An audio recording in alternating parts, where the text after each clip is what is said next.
Hello every one. അപ്പം നിങ്ങൾ ഇപ്പോൾ എൻ്റെ ചാനൽ കാണുവാണെങ്കിൽ അത് സബ്സ്ക്രൈബ് ചെയ്യുക, ലൈക്ക് ചെയ്യുക, ഷെയർ ചെയ്യുക. ഇന്ന് ഞാൻ കാണിക്കാൻ പോകുന്നത് ഒരു ഡേ ഇൻ മൈ ലൈഫാണ്. ചുമ്മാ ഒരു ഡേ ഇൻ മൈ ലൈഫല്ല, വർക്കിംഗ് ഡേ ഇൻ മൈ ലൈഫാണ്. നാളെയും കൂടെ കഴിഞ്ഞാൽ വലിയ പെരുന്നാളായതുകൊണ്ട് അധികം പിള്ളേരൊന്നും വരത്തില്ല ഈ 2 ദിവസം. നമ്മുടെ യസ്മിന് മാത്രമാണ് ഇന്ന് രാവിലെ വന്നത്. അപ്പോൾ ഞങ്ങൾ കരുതി പിള്ളേരെല്ലാം ഡ്രസ്സ് മേടിക്കാൻ പോവായിരിക്കും, ഇന്ന് വരത്തില്ലെന്ന് ഞങ്ങൾ കരുതി. നമ്മുടെ സ്കൂളിൽ ഇന്നും കുറച്ച് കുക്കിംഗ് ഒക്കെ ഉണ്ട് വലിയ പെരുന്നാളിൻ്റെ. രാവിലെ തന്നെ അധികം പിള്ളേർ വരാത്തത് കൊണ്ട് ഞങ്ങളെ പ്രാർത്ഥന പെട്ടെന്നൊന്നും വരരുത്, ഇന്ന് പിള്ളേരാരും വരരുത്, ഇനി 2 ദിവസം കൂടെ അവധിയെല്ലാം കഴിഞ്ഞിട്ട് ഇനി അവധിയെല്ലാം കഴിഞ്ഞേ വരാവുള്ളൂ എന്നാണ് ഞങ്ങളുടെ പ്രാർത്ഥന. എന്തായാലും ദൈവം അത് കേട്ടു.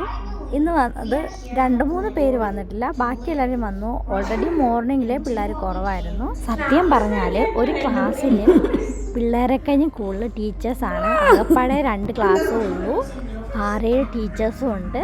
അങ്ങനെ ഞാൻ നോക്കുമ്പോൾ ദേ കിടക്കുന്ന അപ്പുറത്തെ വീട്ടിലെ വിൻഡോയിൽ 2 പ്രാവുകൾ ഇരിക്കുന്നു. അപ്പം ഞാൻ അതിൻ്റെ ഒരു വീഡിയോ എടുത്തിരുന്ന ടൈമിൽ ഞാൻ നോക്കുമ്പോൾ ദേ കിടക്കുന്ന നമ്മുടെ ഇസക്കുട്ടൻ വന്നിരിക്കുന്നു. അങ്ങനെ നമ്മുടെ ഇസയുടെ പല്ലൊന്ന് കാണിക്കാൻ പറഞ്ഞു, ഒരു സ്മൈൽ ചെയ്യാൻ പറഞ്ഞപ്പോൾ ദേ അവൻ കാണിക്കുന്ന കോപ്രായാണ്. അങ്ങനെ നമ്മളുടെ കീക്ക് വന്നു. അപ്പോൾ ഞാൻ കരുതി ഇന്ന് ഇതൊക്കെയല്ല ഒരു ആക്ടിവിറ്റി ഒക്കെ ചെയ്തേക്കാമെന്ന് കരുതി ഒരു ആക്ടിവിറ്റി ചെയ്യാൻ കുറച്ച് പേപ്പേഴ്സൊക്കെ എടുത്ത് ഞാനിങ്ങ് വരുവാണ്. അപ്പം ആ ടൈമിലാണ് റിസപ്ഷനിൽ നിന്ന് വിളിക്കുന്നത്, താഴെ പോയിട്ട് എന്തെങ്കിലും ആക്ടിവിറ്റി ചെയ്യാൻ. അങ്ങനെ താഴെ പോയി 2 ആക്ടിവിറ്റിയൊക്കെ ചെയ്തു. ആക്ടിവിറ്റീസ് എല്ലാം കഴിഞ്ഞ് പിള്ളേർ കുറച്ച് കളിച്ച് ടയേർഡായി കഴിയുമ്പം നമുക്ക് ഫുഡ് കഴിക്കാൻ പോകാമെന്ന് കരുതി അങ്ങനെ പിള്ളേരെ കുറച്ച് കളിപ്പിക്കാൻ വിട്ടു. ഞാൻ ഈ ഒരു ആക്ടിവിറ്റി ചെയ്യാനിരുന്നതാണ്, പക്ഷേ ഇത് വർക്കൗട്ടായില്ല. അത് പിന്നെ വേറൊരു ദിവസം ചെയ്യാമെന്ന് കരുതി ഞങ്ങൾ എല്ലാവരും മുകളിലോട്ട് വന്നു. അങ്ങനെ പിള്ളേരെല്ലാം ഫുഡ് കഴിക്കാൻ വേണ്ടി വന്നിരിക്കുകയാണ്. മോർണിംഗ് ബ്രേക്ക് ½ അവർ ഉള്ളതുകൊണ്ട് നമുക്ക് ആവശ്യത്തിന് വിശ്രമിക്കാനും ഇരിക്കാനും ഒക്കെ ഉള്ള ടൈമുണ്ട്. ആ ടൈമിലാണ് നമ്മൾ ദൃശ്യ എഗ്ഗ് കഴിക്കുന്നത്. അപ്പം ഞാൻ കരുതി ഒരു കുൽഫി കഴിക്കാമെന്ന് കരുതി അതും കഴിച്ചു. നല്ല ടേസ്റ്റ് ഉണ്ടായിരുന്നു. പിള്ളേരൊക്കെ നോക്കിയിരിപ്പുണ്ടായിരുന്നു, ഞാൻ കൊടുത്തില്ല. അങ്ങനെ ഫുഡെല്ലാം കഴിച്ചു വന്നിട്ട് ഫസ്റ്റ് ആക്ടിവിറ്റി ദൃശ്യയുടെ ആയതുകൊണ്ട് ദൃശ്യ ചേച്ചി അതെടുത്ത് അത് കഴിഞ്ഞ് ഞാനൊരു ആക്ടിവിറ്റി കണ്ടുപിടിക്കുവാണ്. കൂടുതലും ടിക്ടോക്കിൽ നോക്കിയാണ് ആക്ടിവിറ്റീസ് കണ്ടുപിടിക്കുന്നത്. പക്ഷേ ഇതെനിക്ക് ചെയ്യേണ്ടത് വന്നിട്ടില്ലായിരുന്നു, കാരണം അടുത്ത പീരീഡാണ് ഞാനിത് ചെയ്യാൻ ഉദ്ദേശിച്ചത്. ആ പീരീഡിൽ ഒല വന്ന് കുക്കിംഗ് എടുത്തു. ഇതൊക്കെ ആയതുകൊണ്ട് കുക്കിംഗ് ഒക്കെ ഇന്നുണ്ടായിരുന്നു. പക്ഷേ ഉറുമ്പ് ഫുഡ് ശേഖരിക്കുന്ന പോലെയാണ് ഞങ്ങൾ ഈ ആക്ടിവിറ്റീസ് എല്ലാം ഉണ്ടാക്കി വെക്കും, കാരണം ഓരോ ഡേയിലും പലതല്ല ചെയ്യേണ്ടത്. അപ്പം ഞങ്ങൾ ഇങ്ങനെ ഓരോരോ ആക്ടിവിറ്റീസ് ഇങ്ങനെ ശേഖരിച്ച് വെക്കും.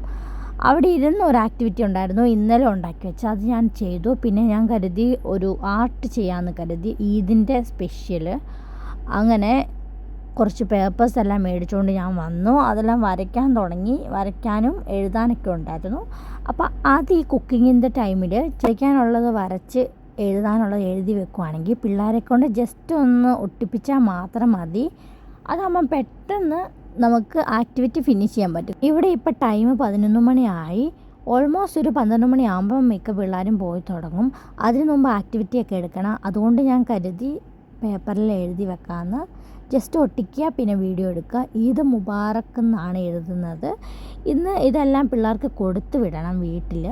എൻ്റെ ക്ലാസ്സിൽ ആപ്പാടെ 6 പേരോ ഉള്ളത് കൊണ്ട് എനിക്ക് അത്ര പാടൊന്നും വന്നില്ല. 6 പേർക്കുള്ളത് ഉണ്ടാക്കിയാൽ മതി. 10-20 പേര് വരുമ്പോഴത്തേക്കിന് വലിയ വലിയ ആക്ടിവിറ്റീസ് ഒന്നും നമുക്കത്ര ചെയ്യാൻ പറ്റത്തില്ല. അപ്പോൾ ഞാൻ ഇതെല്ലാം ഉണ്ടാക്കി വെച്ചു. പിന്നെ കുറച്ച് ഒട്ടിക്കണമായിരുന്നു. പിള്ളേർക്ക് കുറച്ച് കളേഴ്സും പ്രിൻറ്റും കൊടുത്തിട്ടുണ്ടായിരുന്നു. അവർ കളർ അടിക്കുന്ന ടൈമിൽ എനിക്ക് കുറച്ച് ഒട്ടിക്കാനുണ്ട്. പിന്നെ ആ ഒരു ആർട്ടും എടുത്തു. പിന്നെ ഞങ്ങൾ തിരിച്ച് ക്ലാസ്സിലോട്ട് പോകുവാണ്. ഇനി അടുത്ത ഫുഡ് കഴിക്കാനുള്ള ബ്രേക്കാണ്. അതും കൂടെ കഴിഞ്ഞ് കഴിഞ്ഞാൽ നമ്മൾ സിനിമയ്ക്കാണ് പോകുന്നത്. ഇന്ന് എൻ്റെ കുക്കിംഗ് ആയതുകൊണ്ട് എനിക്ക് പെട്ടെന്ന് തന്നെ പോകണം, 1 മണിക്ക് തന്നെ പോകണം. അപ്പം നമ്മൾ കുക്ക് ചെയ്തില്ലായിരുന്നു, അതെല്ലാം ഇവിടെ റെഡി ആയിട്ടുണ്ട്. ഇനി പിള്ളേർ കഴിക്കുവാണ്. ഞാനും അങ്ങനെ കഴിച്ചു. നല്ല ടേസ്റ്റ് ഉണ്ടായിരുന്നു. അകത്ത് ഡേറ്റ്സാണ് വെച്ചിരിക്കുന്നത്. അങ്ങനെ ഇതും കഴിച്ചു. ഞാൻ കുക്കിങ്ങിന് പോകണം. Bye bye.